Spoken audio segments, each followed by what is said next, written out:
สบายดีพี่น้องข้าวหวานก็งามเด้อทุกคนปีนี้มื้อนี้สลินสิพาพี่น้องไปหาหน่อไม้เด้อไปหาหน่อไม้อยู่ห้วยทุกคน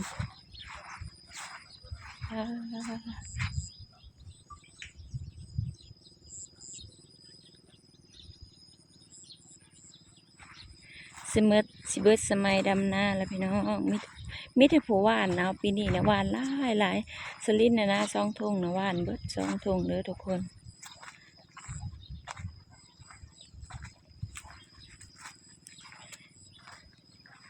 ลงหาหน่อไม้หวยคนเดียวจ้ามัน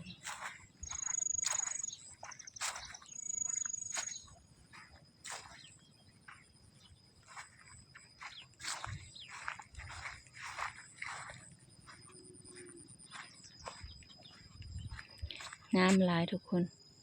หน้าต่อกัน2-3 ถุงเขาจะกะหวานเบิดมีFCบอกว่าบ้านFCนะหวานบ้านสลินก็หวานแล้วเด้อ2-3 ปีผ่านมานะเริ่มหวานหลายแล้วทุกคนบ่ฮู้ว่าบ้านพี่น้องหวานห่างหรือหวานทีเนาะแต่ว่าบ้านสลินนะหวานประมาณส่ำนี้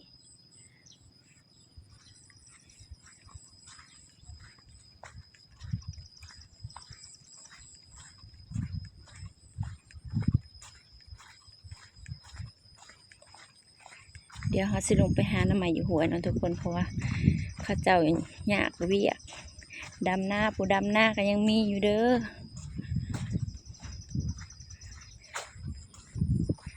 เจ้าวันหน่อไม้ออกหลายประจักคนบ่ได้หาเขาเจ้ายากเวียกเขาเจ้าคาแต่ดำหน้าเนาะ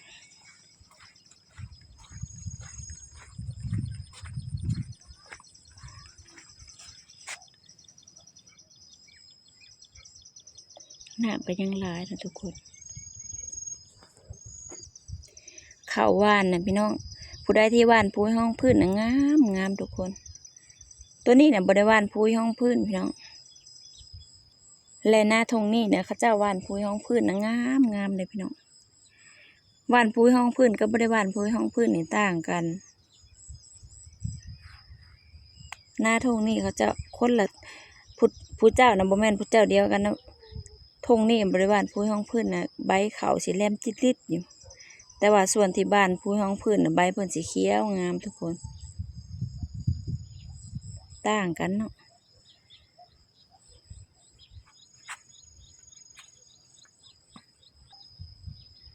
ยามให้ยามนาพี่น้องเอ้ยเขียวงามตุ่มเลี้ยวไปทางไหนกะ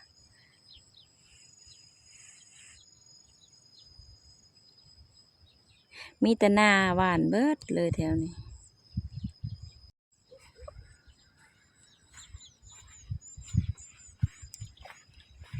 เส้นทางพี่น้อง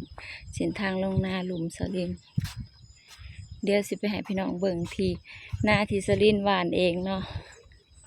หน้าตรงนั้นน่ะสลินหวานเบิดเลยทงหนึ่งหวานคนเดียวทงเทิงยังว่ามีอ้ายหวานนำเนาะ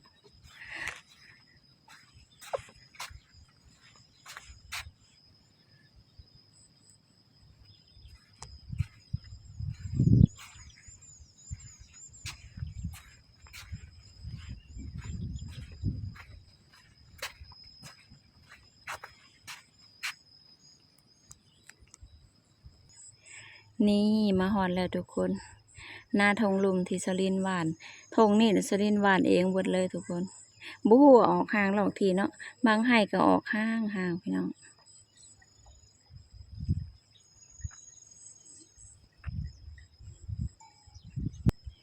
แต่บางไห่ก็ออกทีอยู่ได้พี่น้อง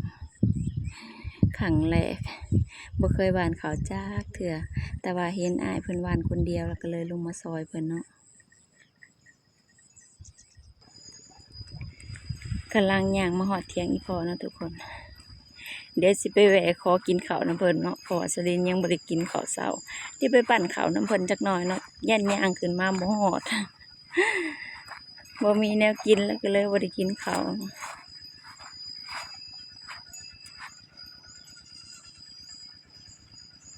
อีพอเพิ่นอยู่นาคนเดียวทุกคนเพิ่นเฝ้าน้องปลาแล้วก็เลี้ยงแบะพ่อ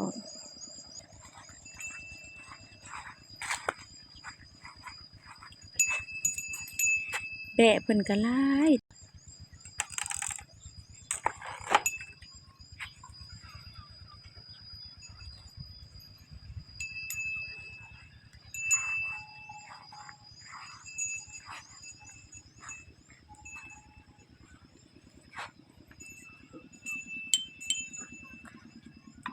ผู้เจ้าเพิ่นก็บ่ฮู้ว่าไปไสเนาะอันนี้เป็นบ่อหนึ่งเขาเพิ่นนะทุกคนเพิ่นดังพื้น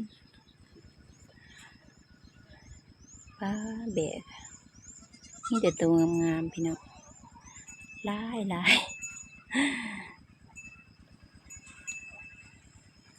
กำลังได้ลูกน้อยเนาะแบะนี่สิเลี้ยงง่ายเด้อพี่น้องปีหนึ่งน่ะออกลูก2 เทื่อลังแม่ก็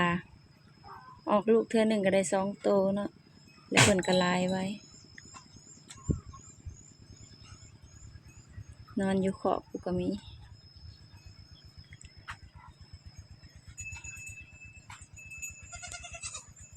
เดี๋ยวเราสิไปกินข้าวเพิ่นนะหิวข้าวพี่น้องย่างลงมาเลยหิวข้าวแล้วยังบ่ทันได้ฮอดหวยซ้ำยังบ่ทันฮอดกอหน่อไม้ซ้ำพี่น้อง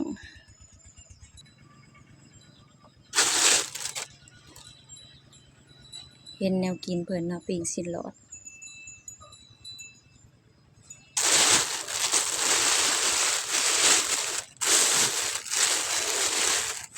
ติบข้าวเพิ่นเอาเพิ่นห่อถุงยางไว้แบบนี้พี่น้องเพราะว่าคันบ่ห่อถุงยางไว้นะหมดเดียดน้อยๆนะหลายเอาไปจ่อเขาจนออกเหงื่อติบเขาก็จนออกเหงื่อพี่น้องห่อถุงยางไว้แล้วมันห่อนมาเด้อพี่น้องกินข้าวนำกันเด้อปั่นข้าวเช้าแล้วจังลงหวยทุกคนอย่างนี้แกวิวเขาบ่อันนี้เป็นม้าพ่อใหญ่เนาะมาหลักกินข้าวพ่อใหญ่ทุกคนบ่ฮู้ว่าเพิ่นมาแต่ไสเนาะอันนี้ก็เป็นน้ำสางที่เพิ่นกินเด้อทุกคนพอเจ้าคือเป้งถิ่มพอเจ้าคือเป้งถิ่มแล้วก็ว่าเจ้าคือเป้งถิ่มน้ำนี่เป็นของมันดับลายเลยใช่อีหลีเนาะเดี๋ยวจะเชื่อว่าจะยัดหัวของเดี๋ยวนี้มันจะไปลงไก่เอาเมื่อยขาดหัวโกนหาสิลงหาน้ำไม้เดี๋ยวลงมาน้ำป้าพี่น้องน้ำสางน้ำสางกับข้าวองต้งอยู่พี่น้องเชื่อว่าเห็นหัวเป็นน้ำสางที่เพิ่นกินอยากกินน้ำสางอยู่เด้อพี่น้องสมัยเสมอถ้าอยู่บ้าน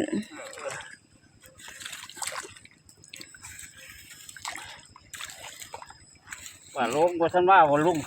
มาแล้วมาเลยพ่อใหญ่เพิ่นแปลงน้ำสางเพิ่นเนาะเพิ่นว่าน้ำมันลายโพดเพิ่นกระเปงออกพี่น้องเป่งออกเลยเชื่อไปกินแต่แล้วน้ำจุ๊บเลยน้ำสางเพิ่นก็มี2 บ่อนเด้อทุกคนเก็บหัวไว้พุ่นก็แม่น้ำสางเพิ่นอยู่หน้าเพิ่นกินน้ำสางพี่น้องปลาพี่น้องปลาพ่อใหญ่เป็นขึ้นมาเล่นปลาสีทองนะพี่น้อง4-5 โตเห็นแต่หางเพิ่นติ้งแวดเนี่ยปลาน้องพ่อใหญ่น่ะหลายเด้อ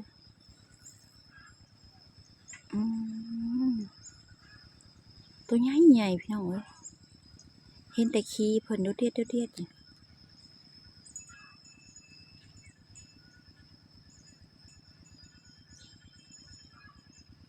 บ่ฮู้ว่าเพิ่นขึ้นมาหยังเนาะ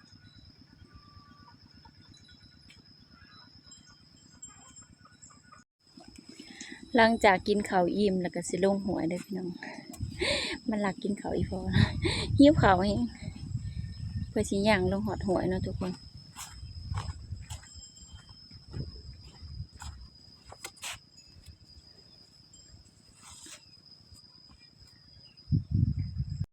ย่างแต่ทงนี่พี่น้องทงนี่สงสัยเขาเจ้าดำเอายังบ่มีน้ำเพราะว่านาไก่หวยเวลาฝนตกในน้ำมันสิสอดลงหวยเบิดทุกคน เขาเอิ้นว่าน้ำบ่อยู่เนาะหน้าทงนี้น้ำบ่อยู่เขาเจ้าดำหลาคู่ปีพี่น้องแล้วหลากหลังมูลกำลังสิลงมาหอดหัวยเด้ออันนี้ก็สิเป็นทางลงหัวยเนาะ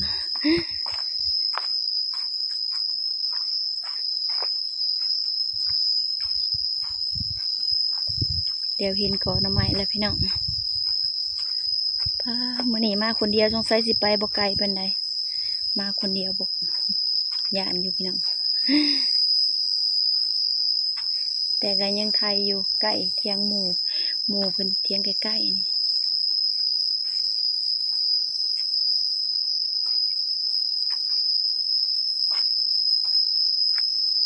โอ้ยพี่น้องเอ้ยหมู่เพิ่นน่ะเป็นผู้หญิงแต่ว่าสามารถเฮ็ดครัวเองเพิ่นเก่งพี่น้องหมู่ที่เพิ่นขึ้นภาคอีหุ่มตั้งแต่สลินเอาลงคลิปนำตั้งแต่สุดก่อนนะพี่น้องเมืองแน่เพิ่นเฮ็ดครัวนะเก่งเลยรอนับถือน้ำใจเพิ่นพี่น้องเพราะว่าเพิ่นน่ะทุกข์มาตั้งแต่ยังน้อยเพิ่นบ่มีพ่อตั้งแต่ยังน้อยแต่พี่น้องแปลว่าต้องพาเอื้อยแล้วก็พาแม่เฮ็ดไร่เฮ็ดนาพี่น้อง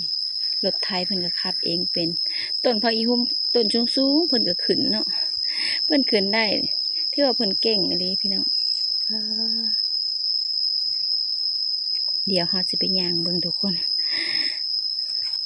ย่างก็คือทรงสิบ่เป็นย่างเนาะขนาดรถจักรก็ยังไต่ได้มั้ยรถจักรมาทางนี้ก็ได้เซ้ยพี่น้องโอ้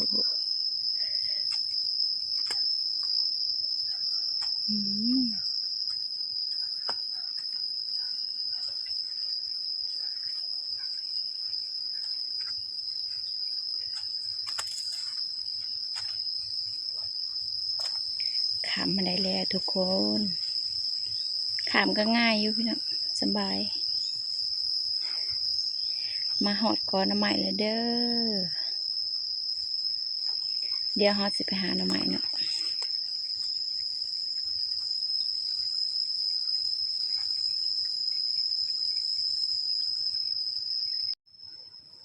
ป้าพี่น้องหมุนก็ทางคุกก็ต้องหมุนนะพี่น้องอยากได้หน่อไม้เจ้าโบหมุนพี่น้อง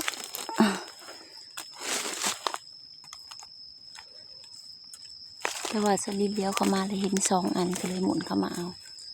นี่ว่าบืดกะบ่ค่อยเห็นปานใดพี่น้องเขาเจ้าว่ายำคนเห็ดเวียกหน่อไม้ซ้ำสิร้ายเขาเจ้าว่าสลิดนี่ยินแล้วนี่ก็เลยมาลงมา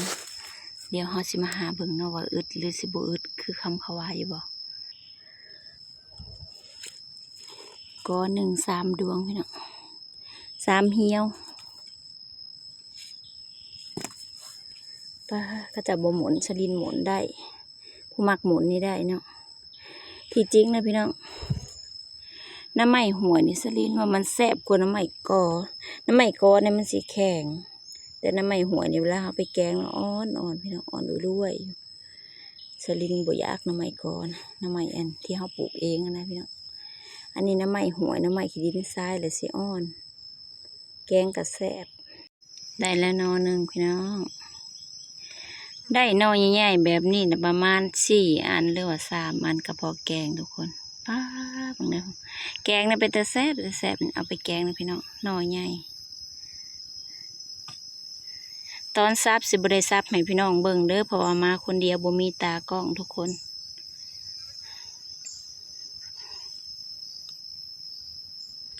มีอยู่พี่น้องน้ำใหม่ค่ะเพราะว่าฤดูทำนาแล้วบางคนก็ไปรับจ้างผู้ที่เขาบ่หวานบ่ได้มีผู้มาหาหน่อไม้มันก็เลยออกพี่น้อง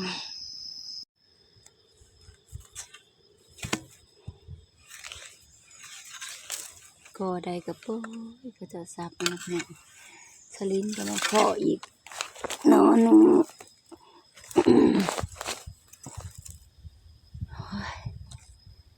สลินก็มาเพาะอีกนอหนึ่งพี่น้องกำลังผลดินขึ้นมา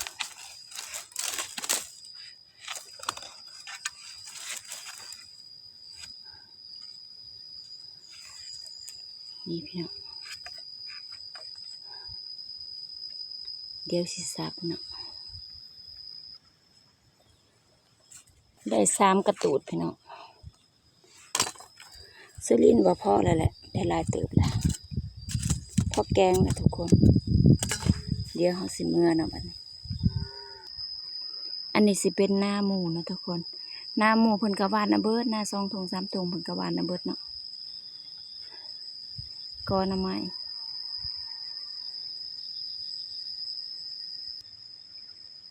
หน้าหมูเพิ่นเฮ็ดหญ้าที่เพิ่นเฮ็ดหน้าแซงนะทุกคนล้างมาหอดเที่ยงเด้อทุกคน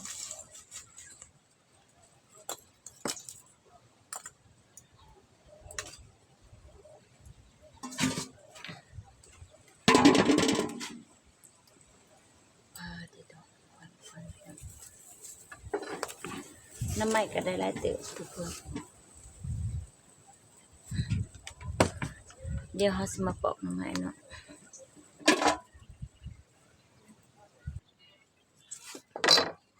ป้าพี่น้องเพื่อมาหอดเที่ยงก็เมื่อยเติบนึง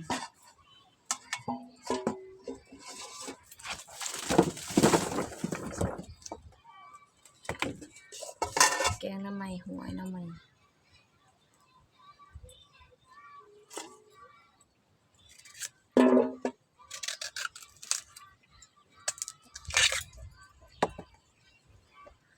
สลิดน่ะมากเลยพี่น้อง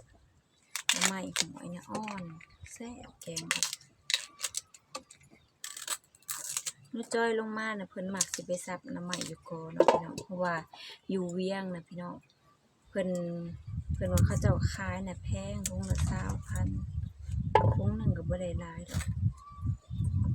อยู่เวียงน่ะทุกอย่างต้องเป็นเงินเนาะพี่น้องเพราะว่าอยู่ตัวเมืองของซื้อของขายอยู่ตัวเมืองบ่คือบ้านนอกคือเฮาเนาะบ้านนอกคือเฮานะอยากหยังก็หาเก็บกินอยากหยังก็หาเอาเอง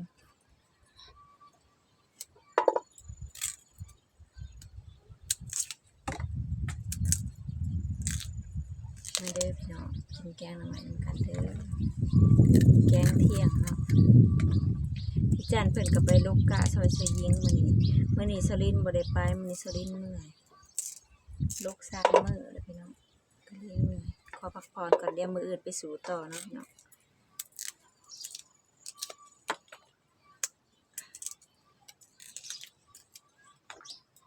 ควันไฟ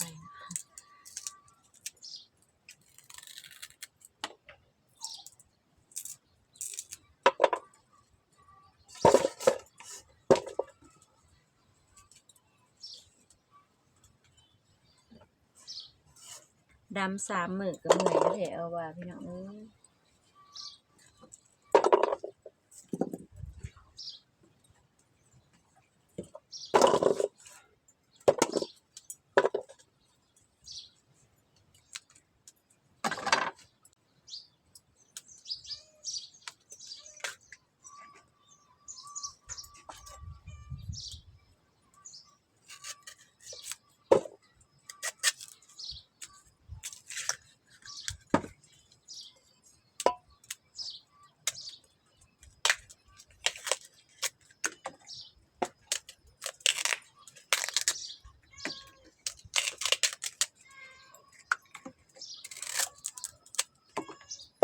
เดี๋ยวเขาสิข้างหมอไว้ให้มันพุดก่อนนะพี่น้องจะเอาน้ำใหม่ลง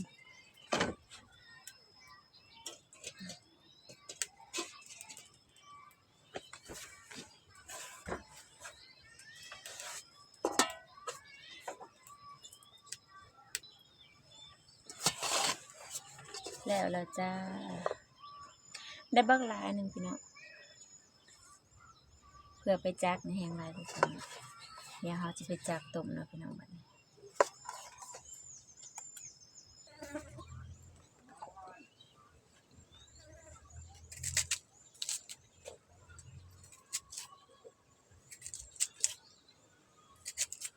แกงใส่กระเบือสีลายๆให้มันสีคุ้นๆสดหอม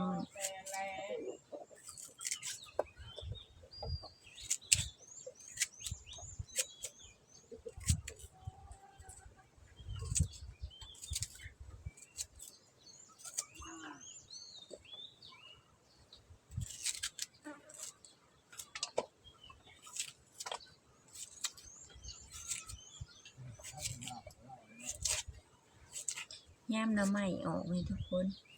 ย่ามน้ำใหม่ออกกินแต่น้ำใหม่นะพี่น้องอาหารตามฤดูกาลต้มน้ำใหม่กินกับป่นชิโร่กับแซ่บแซ่บได้ทุกคน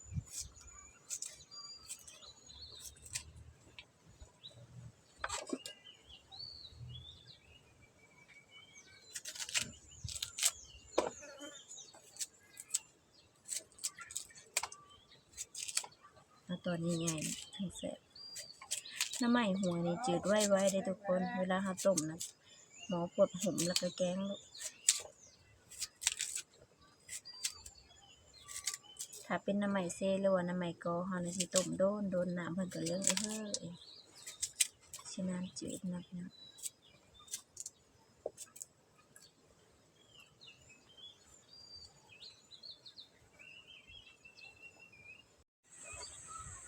ยังไม่สลับตัว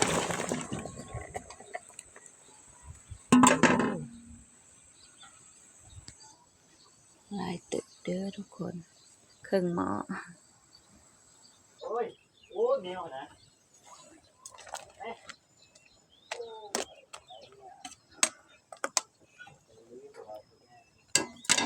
ไปยังกินย่างพัน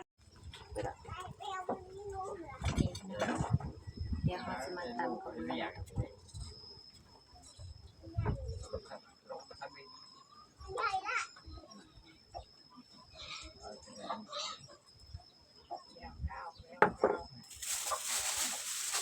แกงหน่อไม้จะมีผักกระแยงหน่อยใช่ไหมนะสีใส่ผักกระแยงน้อยหรือว่าสีใส่ผักคาก็ได้เลยทุกคน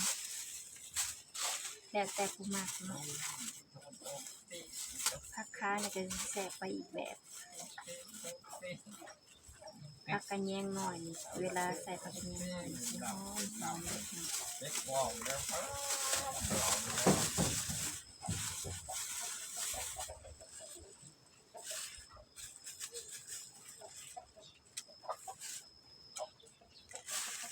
ย่านางกับไปซื้อตามห้างเนาะเนาะเลือกเอาตะไบเขียวๆก็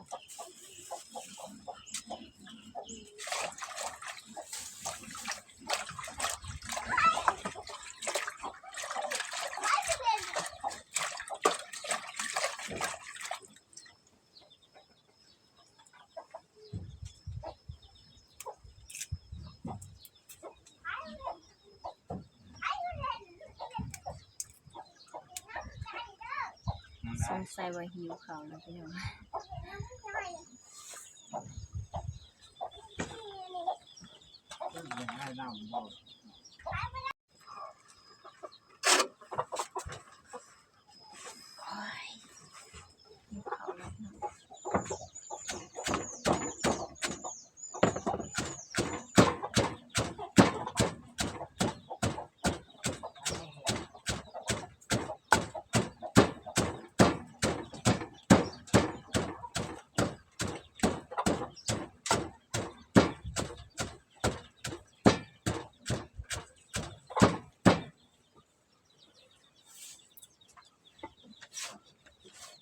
เดี๋ยวสิซีมเบิ่งน้ำใหม่ว่าจืด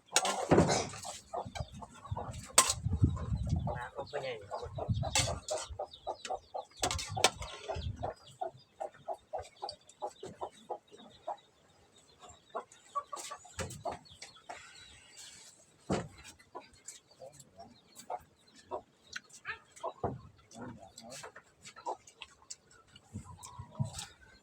จืดแล้วพี่น้อง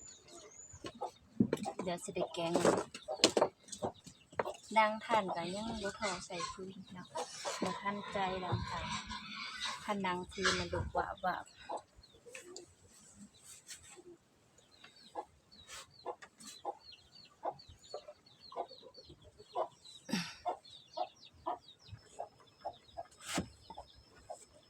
แหลกแล้วพี่น้องเดี๋ยวสิแกงหน่อไม้แล้วทุกคนหิวเขาละ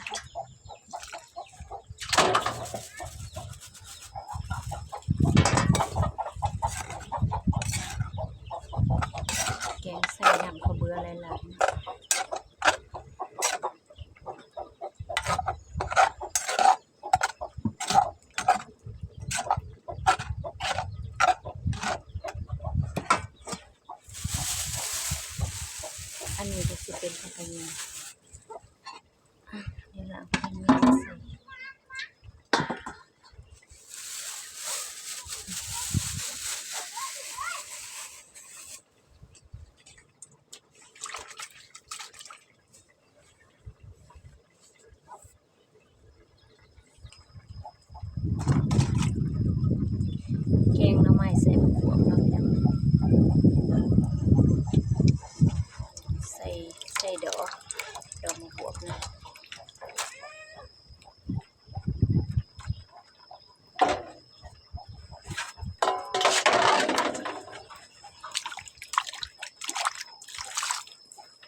นึ่งสองสี่วันหนึ่งสูงว่าไอ้ตรง เดี๋ยวเอามาบวบลงก่อนนะคะ ลูก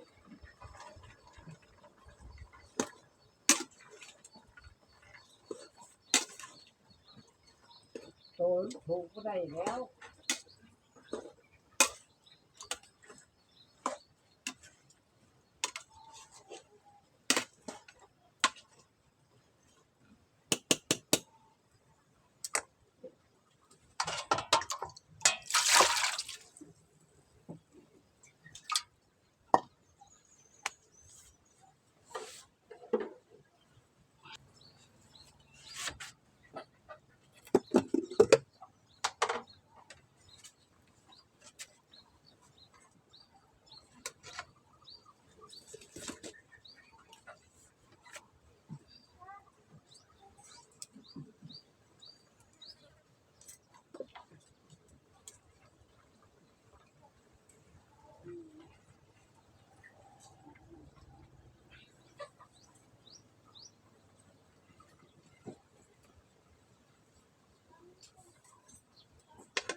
เดี๋ยวเขาเซลกระเบือใส่นะพี่น้องขั้นตอนเอากระเบือใส่นี่บ่โดนก็ได้กินเด้วยพี่น้องกระปุก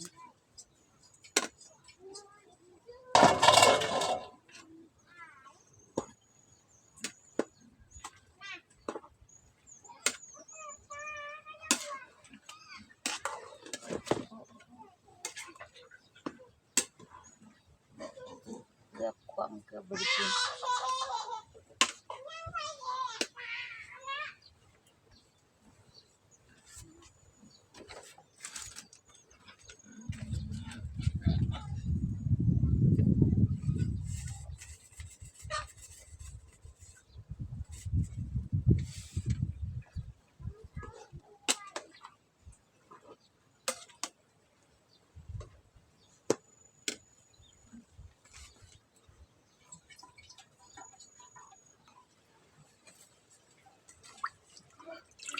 แล้วก็เอาผักแยงใส่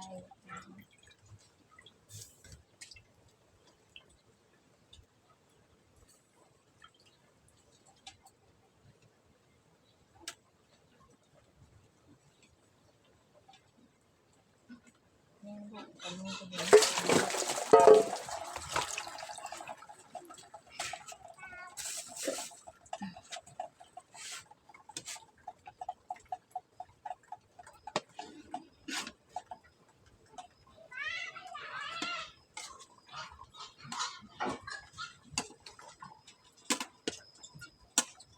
หมูหรือหมูอาหาร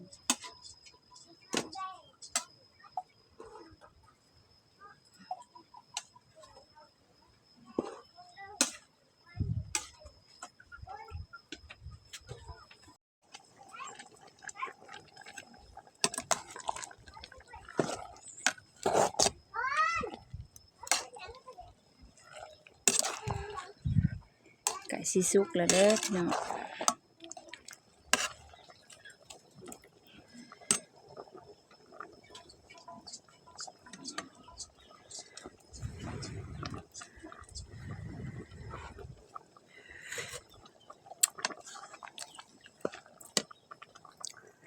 พอดีแล้วพี่น้อง แม่ดีพี่น้อง กินข้าวกับบ่าวเท้าเนาะทุกคนนี่น้องไอ้จ้อยเพิ่นกำลังลงมาแต่เวียงเนาะละลายอันคนก็สิเคยเห็นเพิ่นนั่นเอาน้องเพิ่นออกคลิปนำเนาะทุกคน มาเหรอฮะ ไม่ แล้วพี่น้องกินข้าวเที่ยงน้ำกันแกงหน่อไม้มันใหญ่เลยไม่อยากกินใจยิงกันเลย อยากได้เด้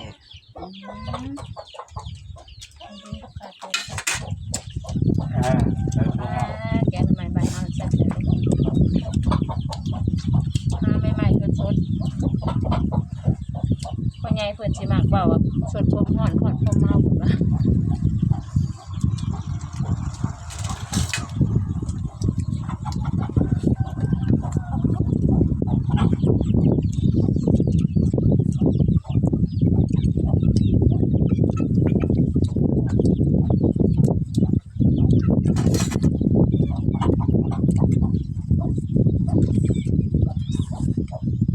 แรงน้อยๆแบบนี้สิแกงเป็นดวงเลย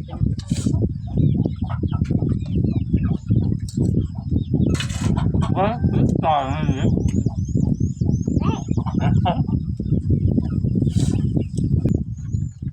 เอาเป็นว่าอิ่มแล้วเนาะทุกคน ถ้าผู้ใดมาคลิปนี้ก็อย่าลืมกดไลค์กดแชร์กดติดตามแล้วก็กดกระดิ่งเพื่อแจ้งเตือน EP ต่อไปสำหรับคลิปนี้สบายดีและสวัสดีจ้า บ๊ายบาย